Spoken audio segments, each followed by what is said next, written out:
Alright y'all, so back on the truck again. So last video I was talking about doing some radiator damming and stuff like that.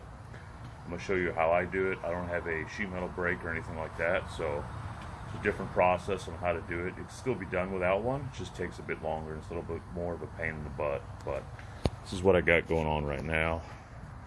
So before it was a big contraption of all kinds of metal and stuff like that, and it came up top here and I wanted it to rake down to the actual radiator inlet, so that's why it's curved down.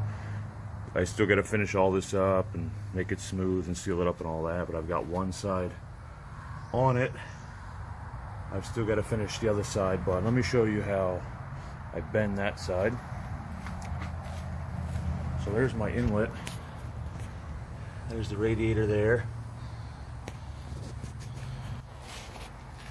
So without a sheet metal brake, you have to slice and dice. What you do is you slice the aluminum, you bend it over in a 90, and that's how you get your bends. So it's all just mocked together. So that comes down to basically where the bumper bar is, and then I'm going to run a bottom sheet, and I still got to put the side panel on to seal it up like the other side. But that's pretty much it. Nothing fancy, just, you know, something that's going to be there to pull the air in, and I just got to do both sides, and I can do the front runners and then the belly pan, and that's going to be it for it. Not too hard, it's just time consuming. Alright, we're a little bit more farther along now. Got starting to tie in the front there, the little front pieces. The crush panels, still got to make some plates to cover the holes and stuff, and then fit all this up. But here's the front. Goes all the way up to the nose of the radiator. Same thing on this side. That piece goes all the way to the nose. So now I just got to do the bottom piece and tie it all together and cover up my big holes with another plate, and then grill tape this whole thing, and should be pretty much done to be wrecked again. Alright, all done. She's riveted up, all connected, taped up, sealed up. As you seen in the video earlier, it pulls quite a bit of air, so should be good to go. I think the only thing left is you got to do the windshield, paint the windshield up, and we're good to go. Sealed up a lot tighter than it was before, so no more gaps.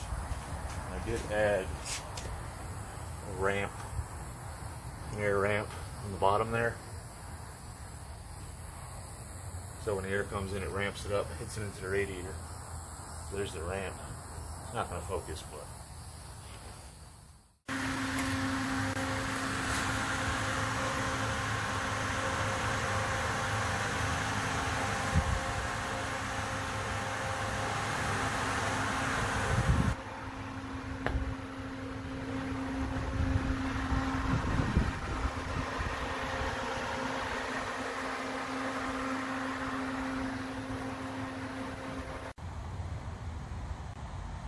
alright, today working on some brake ducts.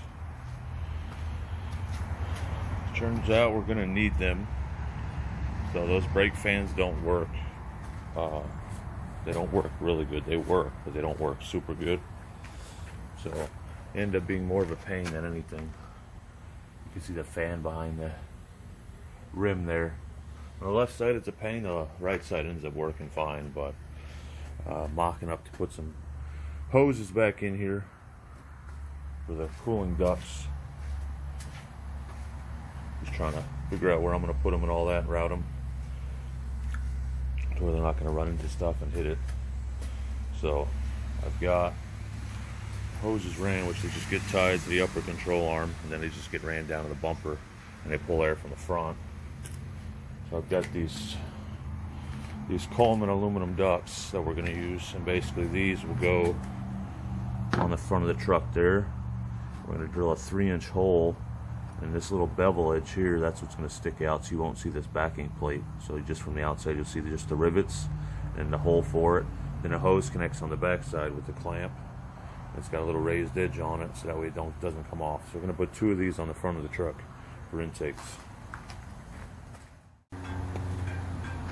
Alright, so check this out. We've got it done. There's one hole.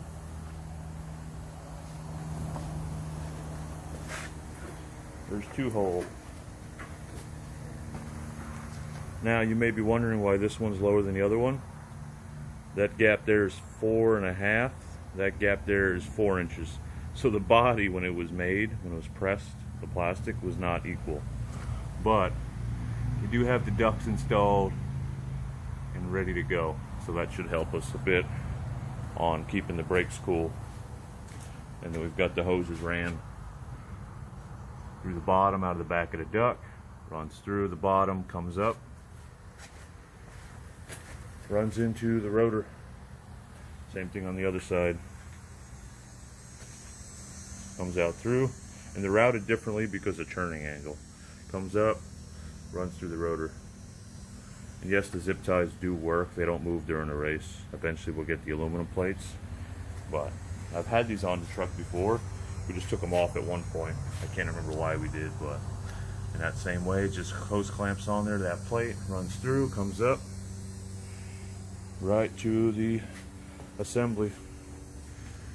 And we do have brake fans on it too, so it's got brake fans as well as the hoses.